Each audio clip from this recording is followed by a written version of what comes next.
385페이지 13장 24절부터 14장 4절입니다. 그 여인이 아들을 낳음에 그 이름을 삼손이라 하니라. 그 아이가 자라매 여호와께서 그에게 복을 주시더니 소라와 에스타올 사이 마하네단에서 여호와의 영이 그를 움직이기 시작하셨더라. 삼손이 딥나에 내려가서 거기서 블레셋 사람의 딸들 중에서 한 여자를 보고 올라와서 자기 부모에게 말하여 이르되 내가 딥나에서 블레셋 사람의 딸들 중에서 한 여자를 보았사오니 이제 그를 맞이하여 내 아내로 삼게 하소서 하매 그의 부모가 그에게 이르되 내 형제의 딸들 중에나 내 백성 중에 어찌 여자가 없어서 내가 할례 받지 아니한 블레셋 사람에게 가서 아내를 맞으려 하느냐 하니 삼손이 그의 아버지에게 이르되 내가 그 여자를 좋아하오니 나를 위하여 그 여자를 데려오소서 하니라.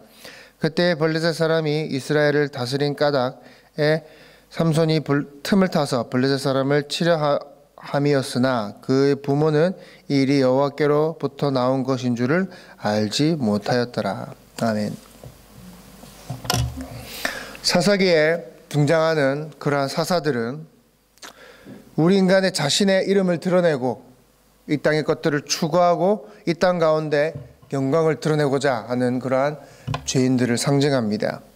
그러나 동시에 그 사사들을 통해서 하나님께 이스라엘을 그 고난 가운데로부터 대적으로부터 구원하심으로 말미암아 메시아를 모형하는 그러한 역할을 이중적으로 보여주고 있다라는 거죠.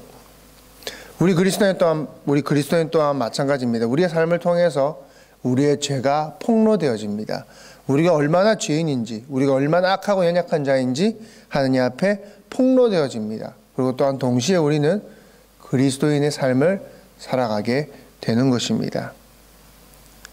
사사의 인생을 통해서, 그리고 우리 그리스도인들의 인생을 통해서 우리는 오직 그 안에서 하나님의 열심으로 하나님의 은혜로 우리가 살아가는 것을 발견할 수 있는 것이죠. 삼손은 자신을 내려놓습니다. 자신을 내려놓고 자신의 그 죽음을 통해서, 마지막에 그 죽음을 통해서 대적들을 물리친 분명한 메시아의 모형을 하고 있는 사람입니다. 그러나 그의 삶은 또한 동시에 자신의 힘, 자신의 노력, 자신의 의지, 또 자기의 지혜로 어떻게든 살아가려고 하는, 육체를 따라 살아가는, 자신의 힘을 의지해서 살아가는 그 당시에 이스라엘 모습이 어떠한 것인가, 그 이스라엘 모습을 그대로 삼손이 담고 있다는 것이죠. 오늘 본문을 보면 14장부터 삼손이 이방의 여인 딥나와 결혼하는 것으로 14장의 내용이 시작이 됩니다. 삼손은 잘 아시다시피 나실인입니다. 나실인은 어떤 자입니까? 하나님께 바쳐진 자입니다. 하나님께 드려진 사람입니다. 그렇기 때문에 그 누구보다도 그의 삶은 하나님의 율법 앞에서 정확해야 합니다. 누구보다도 하나님의 그 율법 앞에 엄격해야 합니다. 또한 그는 동시에 사사였다라는 것이죠. 우리가 잘 알다시피 하나님께서는 이방과의 결혼, 이방 남자, 이방 여자와의 그 결혼을 몇 번이고 금하셨습니다. 그러나 삼손의 이야기의 시작이 뭘로 시작합니까? 율법을 어기는 것으로 본격적으로 시작하고 있다는 것입니다. 나실인임에도 사사임에도 불구하고 하나님의 율법을 엄격해야 함에도 불구하고 율법을 어기는 것으로 그 이야기를 본격적으로 시작합니다.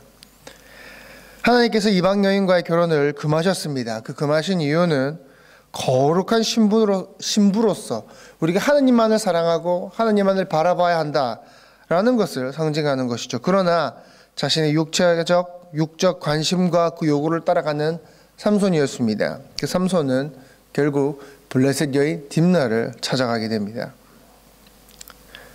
나실인임에도 불구하고 사사임에도 불구하고 율법을 어기면서 이방 여인을 아내로 맞이하는, 결혼하는 그 삼손의 모습은 당시 이스라엘 그 모습을 대표하고 있는 것이죠. 하나님의 통치 아래 하나님으로부터의 그 평안을 누려야 하는 이스라엘이 오히려 그 블레셋, 그 대적의 통치 아래에서 정말 기쁨과 평안을 누리고 있는 것이죠. 13장 25절에 보면요, 소라와 에스다올 사이에 마하네단에서 여호와의 영이 그를 움직이기 시작하였더라 라는 말이 나옵니다. 성령이 삼손에게 임했습니다. 성령이 삼손 위에 함께 했습니다. 그런데 성령이 임하고 첫 시작이 뭡니까? 블레셋 여인과의 결혼입니다. 성령이 임하고 나서 일어난 일이 블레셋 여인, 이방 여인과의 결혼입니다.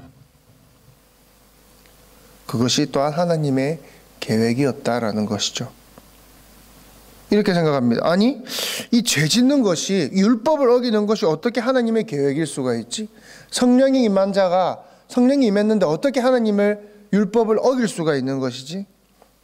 14장 4절에 보면요, 그때의 블레셋 사람이 이스라엘을 다스린 까닭에 삼손이 틈을 타서 블레셋 사람을 치려 함이었으나 그의 부모는 이 일이 여호와께로부터 나온 것인 줄을 알지 못하였더라.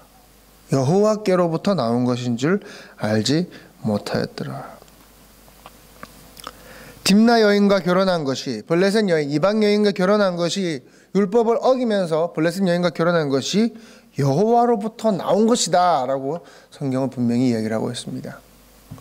성령이 임하고 블레셋 여인과의 결혼하고, 그런데 이것이 하나님의 계획이었다 라고 성경은 분명히 이렇게 샌드위치로 이야기를 하고 있습니다.